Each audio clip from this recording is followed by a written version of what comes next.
আসসালামু আলাইকুম ভিউয়ার্স, আশা করছি আল্লাহর অশেষ রহমতে সবাই ভালো আছেন। তো আজকে আমি আপনাদের সাথে খুবই গুরুত্বপূর্ণ একটি বিষয় নিয়ে আলোচনা করব। বিশেষ করে ভিডিওটি বাচ্চার মায়েদের জন্য খুবই গুরুত্বপূর্ণ, তাই ভিডিওটি সম্পূর্ণ দেখার অনুরোধ রইল।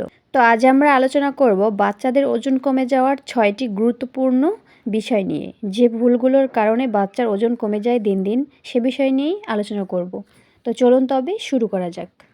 তো প্রথম কারণটি হচ্ছে অপর্যাপ্ত খাদ্য গ্রহণ। বাচ্চাদের সঠিক পরিমাণে খাবার না দেওয়া বা তারা সঠিক পরিমাণে খাবার না খেলে ওজন কমে যেতে পারে।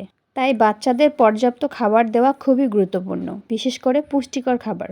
2 নাম্বার, পুষ্টিহীন খাদ্য। বাচ্চাদের শুধু জাঙ্ক ফুড খাওয়ালে বা পুষ্টিহীন খাবার খাওয়ালে ওজন কমে যেতে পারে। তাই বাচ্চাদের সবসময় পুষ্টিকর খাবার দেওয়া উচিত, হোক সেটা অল্প পরিমাণে, কিন্তু খাবারটি পুষ্টিকর খাবার হতে হবে। 3 নাম্বার কারণ, রোগ বা অসুস্থতা। বাচ্চাদের কোনো রোগ বা অসুস্থতা থাকলে, যেমন ডায়রিয়া, ভাইরাল ইনফেকশন, তাহলে তাদের ওজন কমে যেতে পারে। তাই বাচ্চাদের স্বাস্থ্যের দিকে বিশেষ মনোযোগ দেওয়া উচিত বাবা মায়ের। 4 নাম্বার, অপর্যাপ্ত ঘুম। বাচ্চাদের পর্যাপ্ত ঘুম না হলে তাহলে তাদের শরীরের বৃদ্ধি এবং ওজন বৃদ্ধি ব্যাহত হতে পারে। তাই বাচ্চাদের পর্যাপ্ত ঘুম দেওয়া উচিত। 5 নাম্বার, শারীরিক কার্যকলাপের অভাব। বাচ্চাদের পর্যাপ্ত শারীরিক কার্যকলাপ না করলে তাদের ওজন কমে যেতে পারে।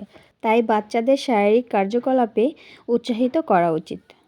6 নাম্বার, স্ট্রেস বা মানসিক চাপ। বাচ্চাদের স্ট্রেস বা মানসিক চাপ থাকলে তাদের খাদ্য গ্রহণ করা কমে যেতে পারে, আর এর ফলে তাদের ওজন কমে যেতে পারে। তাই বাচ্চাদের মানসিক চাপ কমানোর জন্য প্রচেষ্টা করা উচিত। তো এই ছিল আজকের আলোচনা। আশা করছি আমার ভিডিওটির আলোচনা থেকে তো আপনাদের বাচ্চাদের ওজন কমে যাওয়ার কারণগুলো খুব ভালোভাবে বুঝতে পারবেন। তো আজকের মতো এখানেই শেষ করছি। আবারও কোনো নতুন ভিডিও নিয়ে চলে আসব। তো এরকম আরও নতুন নতুন বাচ্চাদের বিষয়ে হেলথ টিপসের আপডেট পেতে চ্যানেলটিকে সাবস্ক্রাইব করে পাশে থাকা বেল আইকনে ক্লিক করে রাখবেন। আর ভিডিওটিতে কিন্তু একটি লাইক করতে ভুলবেন না। তো আজকের মতো এখানেই বিদায় নিচ্ছি। সবাই ভালো থাকবেন, সুস্থ থাকবেন, নিজের বাচ্চার যত্ন নেবেন। আল্লাহ হাফেজ।